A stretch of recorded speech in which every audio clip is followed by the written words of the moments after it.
All right, so first let's set up some accounts that we're going to be putting our investments into. So I'm going to go to the tab to the right. I'm going to right click on left. I'm going to right click on it and duplicate it. And then I'm going to pull that to the left. And then I'm going to go into my chart of accounts, which is in the accounting view under accounting. And then there's our chart of accounts. If you're under the business view, by the way, the chart of accounts are located under the bookkeeping and then manage and chart of accounts.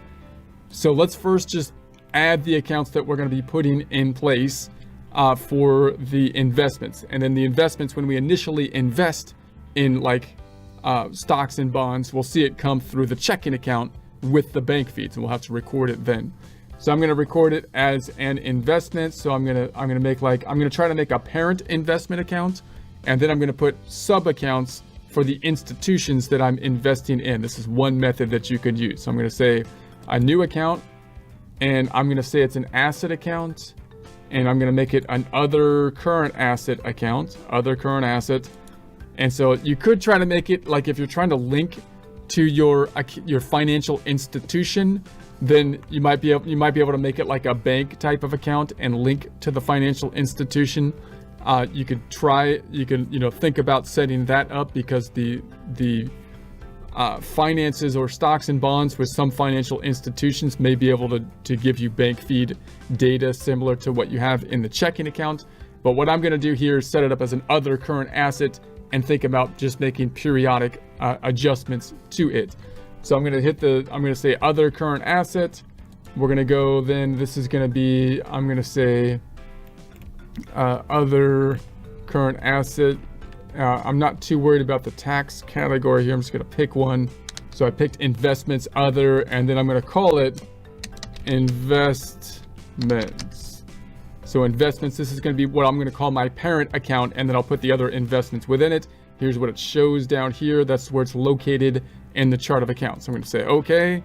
So if I scroll down, I should have an other current asset type of account of investments. Now under investments, I'm going to put a subcategory of the places I'm investing in, which would be like a Vanguard possibly, or your Bank of America, or I'm going to say, or like an E-Trade.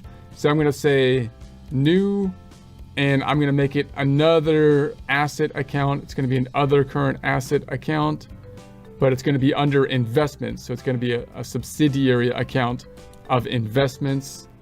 And I'm going to say that it's going to be, I'm going to call 1B of A. I'm going to say we have investments in stocks and bonds with the institution of Bank of America, let's say, and then I'm going to say save it. So now when I start to populate this on the balance sheet, I'll have a parent account of investments and then Bank of America investments. Now I'm not thinking about checking account, saving account here. I'm thinking about investment accounts like stocks and bonds with them that I would be tracking in here. Now note, you could make investments and break it out other ways. You could say, I'm going to break it out by mutual fund. You might have one mutual fund that basically covers everything, or you might have multiple mutual funds, for example. And so you could break it out by mutual fund. But if you're planning on having many mutual funds, that gets quite tedious, even that, right? So you might want to say, hey, look, I'm going to look at that detail of multiple mutual funds when I go to my actual Bank of America reports there. Here, I just want a summary so I can see a snapshot of my balance sheet and record the income periodically. Another way you might do it is you might say, I'm gonna make subcategory groups based on the type of investment, like stocks and bonds, for example.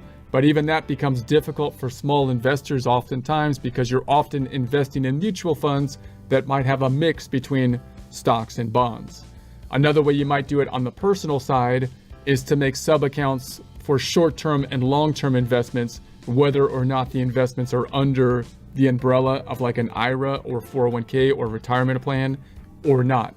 Because if they're under a retirement plan, those would be long-term investments. So you might have a long-term investment by institution for those that are under a retirement plan, and then short-term investments by institution for those that are not under the retirement plan.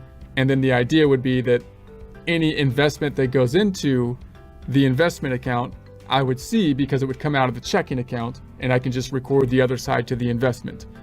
Any decrease in the investment that I'm taking out that's going to the checking account, I would see as a deposit to the checking account, and I can then record the other side to the investment account when it comes out. But we also have dividends and interest, which we might take out and put into the cash account, at which point we'll see them being drawn out into cash, and we'll be able to record them as income when we receive them. Or you might reinvest them into the investment account. In that case, we're gonna have to pick them up possibly periodically, kind of like in the statement, in order to pick up the investments to show that increase. And we have this change of the investments, meaning they could go up or down in market value over time. So then we have to think about, am I gonna record my investments at real time, even though I have not yet sold them? So I'll talk more about that in a second. Let's add one more account under here. I'm gonna say new, and I'm gonna make this an asset account too. It's gonna be an investment account, and I'm just gonna call this Primerica. Primerica. That's gonna be another financial institution where we're imagining we're investing stocks and bonds under. Okay, so those are the general concepts.